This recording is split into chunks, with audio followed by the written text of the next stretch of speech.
Hi, it's Raoul. Guess what? I can't believe, but we're turning 10 at Real Vision this September. I can't believe it's a whole decade of democratizing the very best financial intelligence and building this kind of super community of finance, including the super platform of finance. And to celebrate, we're throwing a virtual party on September 27th at 12 p.m. and you are on the guest list. It's free to join, so don't miss out. If you're not a member, you can sign up at realvision.com/free. We've also got a trade ideas competition where you can flex your market smarts, plus some exclusive limited birthday merch and much more planned for September. It's going to be a lot of fun. So sign up, realvision.com/free, and we'll see you at the party, September 27th at 12 p.m. That's realvision.com/free.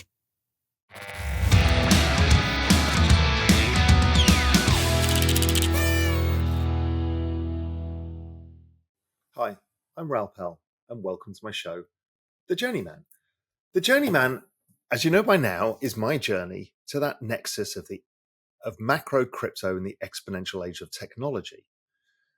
Now, for a very long time, in fact, since I've been in this business, I've used a business cycle framework to truly understand where assets are going and where economies are going. See, global macro investing is all about understanding the cycle of the economy and how it affects asset classes. Once you learn this one thing, it will massively help you in your investing journey. You see, if not, you're flying blind. You're just listening to opinions on X. You're just reading random research with people's opinions. But once you have analysis of the business cycle, you'll really understand how it all comes together and how you can allocate your assets with more confidence. And that's the key thing of the investor. We never get probabilities dead right. There's no certainties in this world, but it's about getting the probabilities in your favor of owning the right assets at the right time. And that's what business cycle framework investing is all about. Now, several years ago, Julien Bittel was working at a large asset management firm when he came across my work, and it kind of retooled how he thought about asset allocation. He was on the asset allocation committee at Pictet, and he used the business cycle framework and developed it beyond where I'd taken it. Now, luckily enough, Julian reached out to me, or I reached out to Julian, I can't even remember anymore, a couple of years ago, and said, listen, why don't you come and work with me at Global Macro Investor, and let's really change the world in how people understand the business cycle and how it applies to macro investing and crypto investing and how it fits in with secular cycles too. So Julian joined Global Macro Investor and has been an incredible asset. And I think many of you have seen the quality of his work and how it fits in with my work and helps me drive my decision making too. So Julian actually writes a service called Macro Investing Tool that's part of Real Vision, and it's part of the Real Vision Plus tier, which is the kind of knowledge tier. So we have the Real Vision, which is the information tier. The knowledge tier is Real Vision Plus. And then we've got the wisdom tier, which is Real Vision Pro Macro and Pro Crypto. But MIT, we made it available to everybody in the knowledge tier. Or you can buy it as a standalone product if you're just a free person on the Real Vision platform, but you want that to navigate the business cycle and have the tools and have Julian as your mentor. Well, that's there on platform. So what I wanted to do while I'm away in Zambia in the bush trying to avoid getting eaten by leopards, I wanted to bring Julian on. And what this is his update for MIT that he does every month. So he writes every week, updating all of the charts, where we are, inflation, business cycle, unemployment, asset allocation. And then we have the whole tool, which is the asset allocation cycle, the macro seasons, to understand exactly what assets should be doing better or worse over those periods. It's really the most comprehensive tool, and it's the one that people on Real Vision love the most. If you are a Real Vision subscriber and you're in the free tier, well, then either upgrade to the plus tier where you get tons more benefits, all the benefits of the community trade ideas, and also the incredible Q&As with our rockstar guests, and the Real Vision Academy, or you can just pay for the add-on service of MIT. But trust me, people are passionate about this product because it actually changes lives. So anyway, over to Julian. Join me, Raoul Pal, as I go on a journey of discovery through the macro, crypto, and exponential age landscapes. In The Journeyman, I talk to the smartest people in the world so we can all become smarter together. Hi, everyone, and welcome back to this month's MIT video update. A couple of housekeeping issues before we dive in, because I'm not sure that all of you will have seen it, and although I'm pretty sure most of you will have noticed that you didn't actually get an MIT monthly write-up this month. And that's because one of the data inputs into the growth composite didn't release for July. And I've never, ever seen this before. But it does kind of remind me of what I discussed, early last month in relation to the Atlanta Fed postponing their wage data to make sure that the data was accurate. And so I reached out to the data supplier provider, and they said that they'll be back next month. So it's not an issue. If it happens again, what I'm going to do is I'm going to replace that input with something else. But for the time being, it seems okay. I still don't know why we didn't get something for July. Maybe summer vacation, I'm not sure. But it seems like next month we'll be back to normal. But nevertheless, I didn't want to leave you guys sort of hanging. And so I wanted to put together just a chart deck, a relatively big one. We're at 76 slides, I think, this month. So not quite 90 or 100, but 76. So we're going to get through that and just kind of high level growth, talk about liquidity. We'll talk about inflation, markets, and then we'll kind of sum things up or wrap things up with a recap of the boring zone. I'll also keep this MIT update relatively short because I'm conscious of the fact that many of you are likely to be kind of soaking up the last days of your summer holidays. And then I'm also racing off just after this to the airport as I'm going to Verona for a wedding. And then I actually decided to stay a couple of extra days and see Venice. And I've never been to Venice, but I've heard really great things. So I'm quite excited about that. So let's get into it.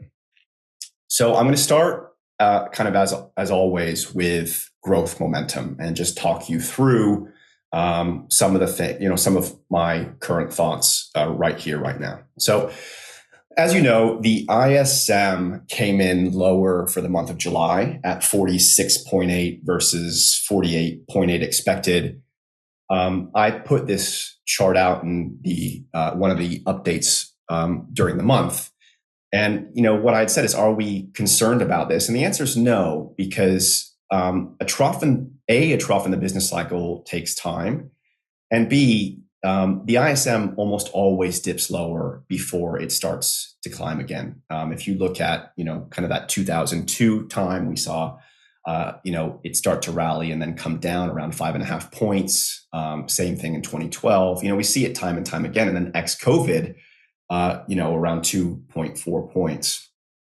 Now, at the same time, while the US economy is still weak now, with the ISM where it is, and I wouldn't totally rule out another dip lower here, just because of what I'm seeing in some of the regional Fed surveys for August. Not all of them are out, but we have quite a few of them now.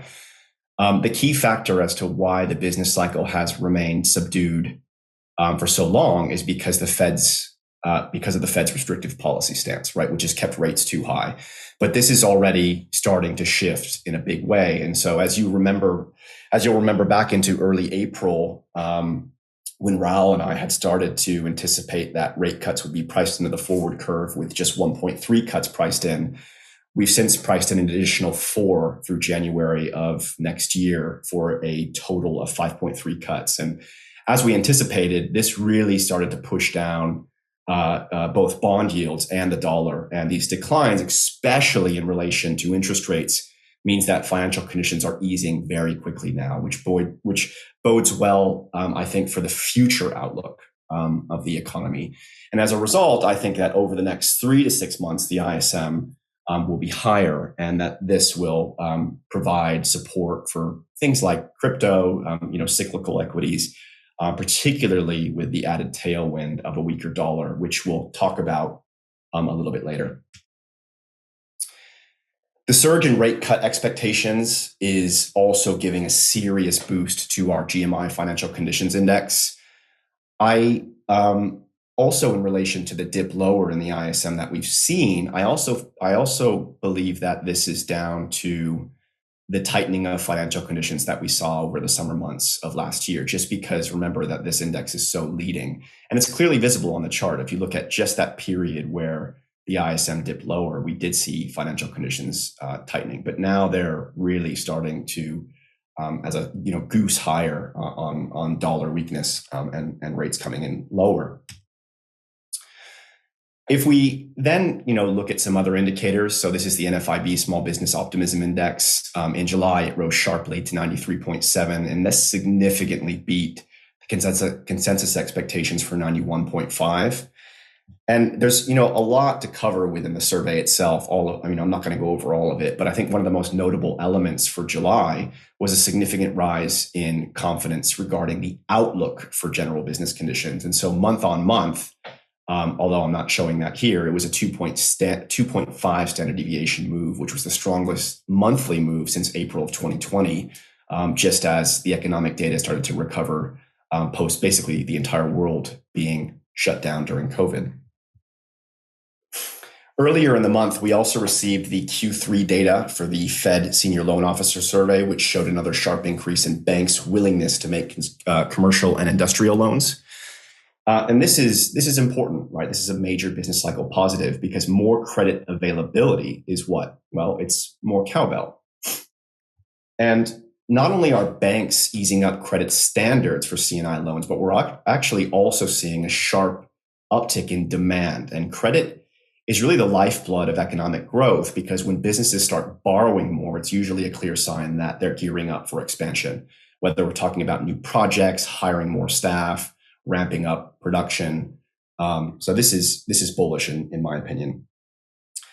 And banks are also becoming increasingly willing to make consumer loans, which again, very positive. And for those of you that are worried about the rising delinquency rates, I see a lot of people still posting these charts on X. Don't be, because this data simply lags behind banks' willingness to lend by around 12 months, as you can see here. So the real focus should always be on whether banks are loosening or tightening credit standards, because this is just another form of injecting liquidity into the real economy. And so everything else, delinquency rates included, just follow with a lag. And when I aggregate all of the surveys or, across all major categories, we did ease further this quarter, and this typically leads bank lending activity by around 12 months. So this is not something that you typically see in a late cycle economy. It's really quite the opposite. Okay, so I think that this is all taken together very positive. And then some of you will have seen on Monday the release of durable goods orders, new orders. This is month on month up, nearly 10%. So this is very positive. And then when we just look at things like imports, right? U.S. imports year on year are up around 7%, and it's not just the U.S. either. South Korean imports are up, 10.5% year on year. And then if we look at South Korean exports, I showed you guys this chart earlier in the month when I went through financial conditions easing and mapped them against a bunch of other indicators like earnings revisions, the S&P comp, year-on-year comp, the Goldman Sachs Financial Conditions Index.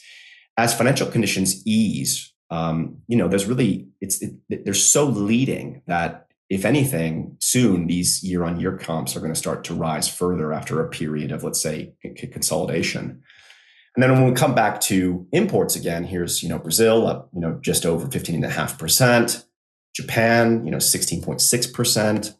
And so I really feel that we're in this stage of the business cycle where as more central banks begin to start cutting rates, the Fed included, that's going to be what drives leading indicators higher, coupled with what we're seeing on from the senior loan officer survey. So, as on the credit side of things. So, what you guys have all been waiting for, liquidity. So, as you know, we've been expecting global M2 to break higher following the breakout in our GMI financial conditions index, since financial conditions are leading. Well, it just did and is rising pretty sharply here. And we've also been keeping an eye on our GMI weekly global liquidity index, which hones in specifically on public liquidity. So central bank balance sheets and net liquidity terms, adjusting for all sources and uses of cash to give us the best read on the dollar supply available in the system.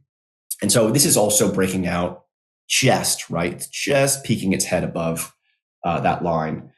And this is so far being driven in large part by what's going on with the PBOC. So we were, if you remember back, we were saying that we expected the PBOC to start to inject increased liquidity additions during the second half. They're now doing that. And as we also pointed out last month during the video that I did when I was in Cyprus, this has historically been enough to push Bitcoin's price higher alone. And so this is, in my opinion, a major positive, and I expect them to continue. Now, the breakout in both public and private liquidity composites means that our GMI total liquidity index, which puts them both together, has broken out as well. And if we're right about the everything code, this thing is headed so much higher over the next, let's say, 12 to 18 months. And as we've hammered home kind of time and time again, liquidity is king for Bitcoin. So the breakout in our GMI total liquidity index is the kind of signal, personally, I don't want to ignore, and I don't think that you should either. And take a look at this chart now. So here's a really nice visual of the last 3 times our GMI total liquidity index broke out, and the immediate impact on Bitcoin prices. So every time, there's not a huge sample, but again, we don't have a whole lot of history for Bitcoin.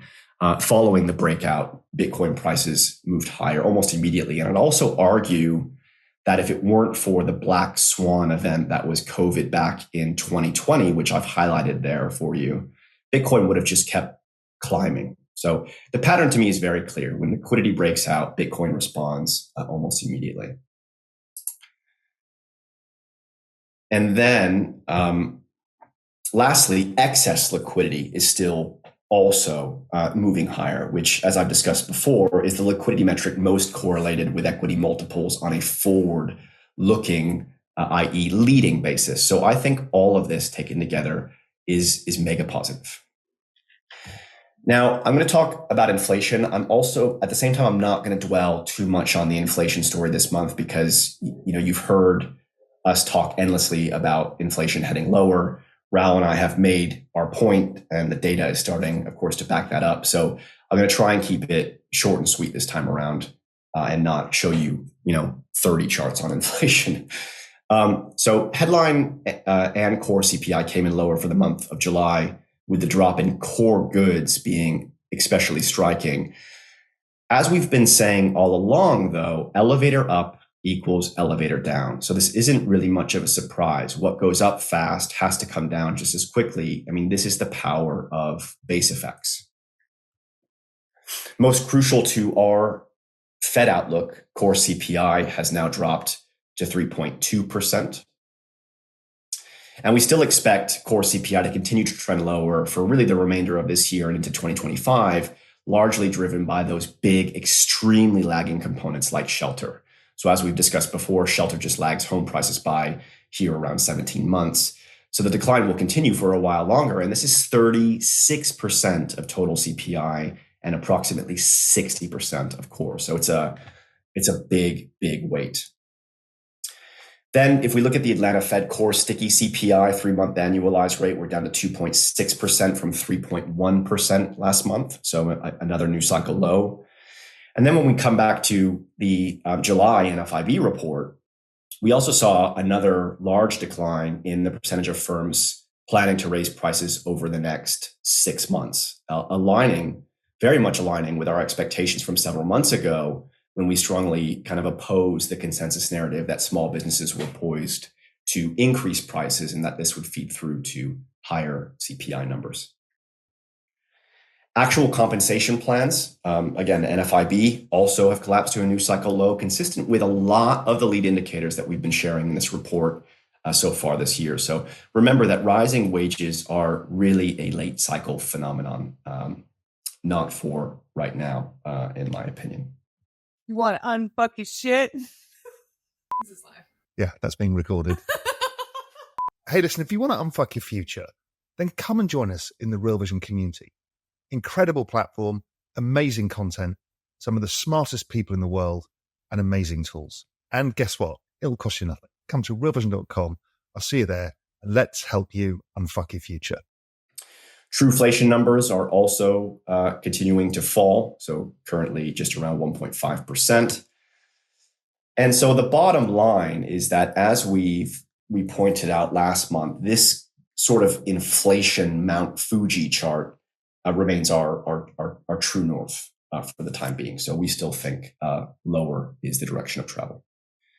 Unemployment, again, I'm not going to spend too much time on this. I'm just going to look at a couple of charts with you guys. So small business hiring plans remained weak in July, remains weak, like many of our other lead indicators, and suggests that a move towards around 5% in unemployment is likely. And I could show you another 10 charts as to why it's 5%, but I've spared you. At the same time, small business sentiment around hiring has improved slightly since March. And as I've kind of previously discussed in maybe two of the latest video updates, we're not expecting a significant rise in unemployment at this stage, but just enough to catch the Fed's attention and provide them with the justification that, of course, they need to start lowering rates. So 5% on unemployment seems reasonable here. And remember, though, that rising unemployment, as we've been saying all along, at this stage in the cycle can only mean one thing, and that's more cowbell. Even the large BLS payroll revision of 818K, in our view, was a bullish signal, as this would only accelerate the timeline for rate cuts. And as if on cue, Powell announced at Jackson Hole last week, quote unquote, the time has come for policy to adjust. So confirming the September rate cut. Now, no word on whether or not it's 25 or 50. My hunch is 25, but let's see. I'll also talk a little bit more about this later. Markets. Okay, so let's kick things off with the NASDAQ. Last month, I said that a pullback to around 18,500 on NDX, taking it below the -2 standard deviation oversold threshold would be a screaming buy by our playbook. Remember that corrections of around 8 to 12% are not only normal, but they're also a healthy feature of bull markets. What ended up happening is that we dipped just below 18,000 to retest the 200-day moving average. And this was the line in the sand for the bulls, and it held firm. At the same time as this happened, the NASDAQ, as I had highlighted last month, was deeply oversold, with around 30% of stocks trading with an RSI below 30. Now, a couple of factors, bolstered our conviction during my last update. And one of them was that financial conditions were easing and are easing rapidly again, driven by dollar weakness and bond yields. And remember that tech stocks are essentially a pure play on easing financial conditions due to the fact that financial conditions lead the liquidity relationship, right? So that this was a major support for us. The second is that if you look at the NASDAQ advanced decline line, it's already hitting new all-time record highs and barely budged during the recent correction. To me, this suggests that what we saw was more about sector rotation than any real panic. However, what I will say is that the NASDAQ, can't just go up in a straight line.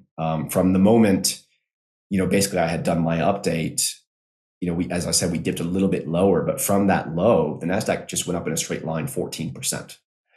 And there is, if you look at the recent local high, although it's not, I don't have them on the chart, there's a daily DMARC 9 sell setup in play. And currently we're on day 4 of 9 lower. So I think on this basis, there's still scope for some sideways chop or more of a correction ahead. But I don't think anything, severe lies ahead, if that makes sense, within the context of the framework that I'm outlining for you here. And I think the fact that speculators are back to being net short SPX again here sets a floor as to how far the market can fall, because everyone's just back to being bearish. And that feels completely unwarranted given kind of the macro and liquidity fundamentals that I've outlined for you so far. And another thing that you'll notice here is they're back to being net short, but every single time the market corrects, what we're seeing is basically people covering their short position, speculators covering their short position and getting long. And we've seen that, all through the course of the last, basically since Q4 of 2022. And then when we look at positioning, sorry, this is the best image I could find. And even then it's still quite fuzzy. But anyway, you can see from the Bank of America Fund Manager Survey released for this month that positioning is hugely defensive. Bonds, utilities, healthcare, US, UK, telecom, and staples, right? And then, it's massively tilted towards defensive bond proxy sectors and then fixed income. Even from a regional asset allocation perspective, UK, yes, it's energy and some industrials, but it's also a lot of staples and healthcare. So from a beta perspective, the UK is actually, versus if we talk about global equities, is a defensive market play. So this is, as you can see, a very defensive posture. Meanwhile, the weekly chart of materials, I think, still looks great. Ditto looking at industrials, which just closed at a new all-time record high. I still really like this chart of BKX. I think above 118, this is really going to move. It feels like, as I've shown you maybe last month, and I don't know, time flies, but I showed you this chart before, that we might see a slightly larger right shoulder form to complete perhaps a big inverse head and shoulders pattern. Let's see. Either way, I think that this is definitely a chart to keep on the watch list. The Russell 2000 still has, I'd say, a bit of work to do, but we have resecured, I'd say, key support. And I still believe that we'll end the year a lot higher for the Russell 2000. And like many other risk assets, seasonality for small caps really takes off starting in October. Now, a big part of what I believe is going to propel cyclicals higher here, particularly things like, let's say, emerging market equities or high yield bonds, is the fact that the dollar is breaking lower. And a weaker dollar means that global liquidity improves as dollar denominated debt becomes easier to service. So you'll see all the headlines, DXY is breaking down, the dollar's tanking, whatever it is. But the real story with the dollar breaking lower is the ripple effect this has on global growth and how it feeds back into the US economy. So this is a major tailwind, I believe, for risk assets going forward. The last time I showed you this chart during last month's update, the dollar was still at 104. So we're down around 4%. So this was a good call. The only thing I'm going to say here and now is that we do have some cluster DMARC buy signals stacking up. So we've got a 13 aggressive sequential. We have a DMARC 13 sequential and a combo in play. And there's also a 9 there. So this to me feels like we could actually back up a little bit more. if you look at the weekly chart, there's also a daily 9 buy setup. So this has worked pretty well in the past. And if so, my thought here is that, and of course as well, if you just scan X or Twitter, you can see everyone's like, oh, dollar's heading lower. So it feels kind of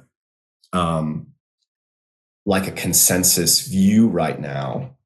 So this would take a lot of people by surprise. And if I just skip back up to this chart, let's say we retest 102, 102 and a half. That would be that kind of white line. So previous support, now I think resistance.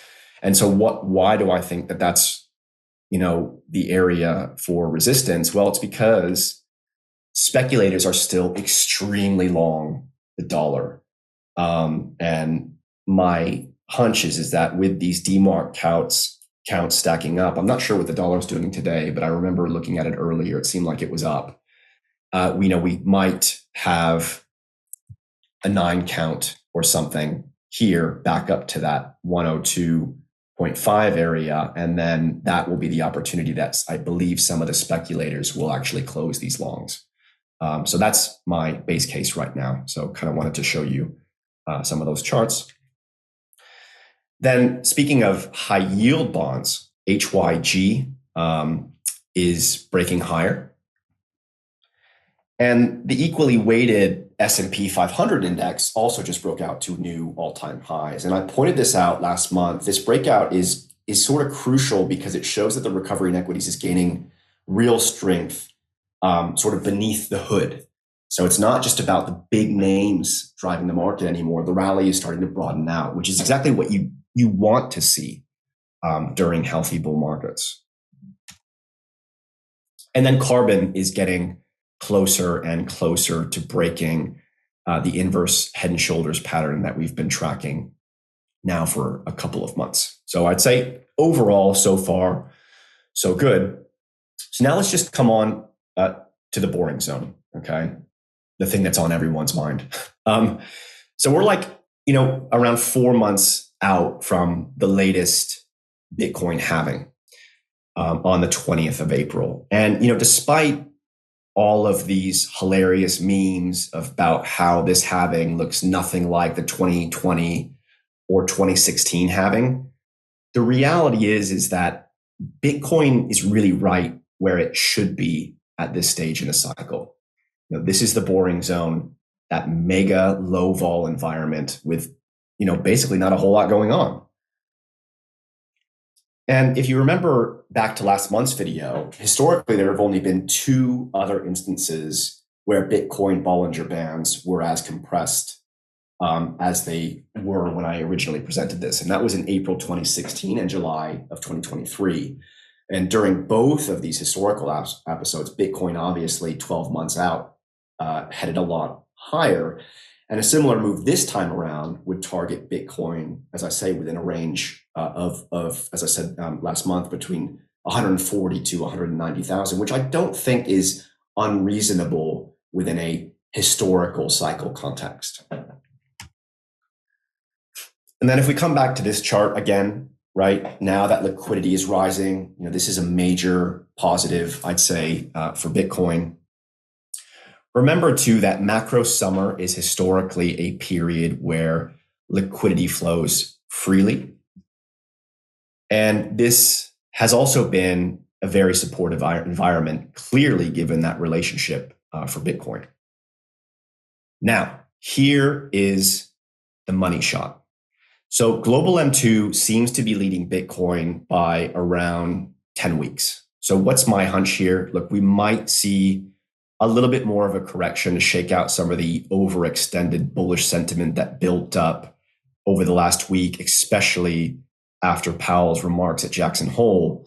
But after that, I think we're approaching last chance saloon to get long before the banana zone kicks in and prices move much higher.